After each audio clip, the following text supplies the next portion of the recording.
মাওলা, আমি তো গুনাহ করেছি, তোমার দরবারের আসামি। মাওলা তুমি যদি মাফ করে দাও, আমাকে প্রশ্ন করার কেউ নাই, আমাকে জিজ্ঞেস করারও কেউ নাই, আমাকে আটকানোর কেউ নেই। বান্দা যখন অনুতপ্ত মন নিয়ে বারবার বলতে থাকে, রব্বে করিমের রহমত তাকাইতে থাকে, তাকাতে তাকাইতে এক সময় রব্বে করিম বলে, বান্দারে তোর বলার ধরনটা পছন্দ হয়েছে, তোর ডাকার ধরনটা পছন্দ হয়েছে, তোর চোখের পানি পছন্দ হয়েছে, তোর বলাটা পছন্দ হয়েছে।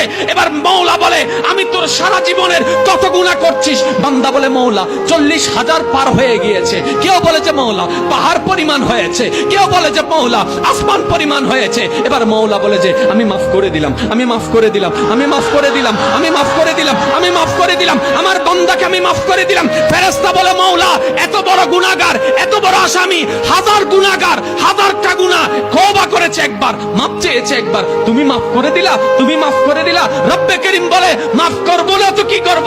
বান্দাটা কার দেখতে হবে না, বান্দাটা কার দেখতে হবে না।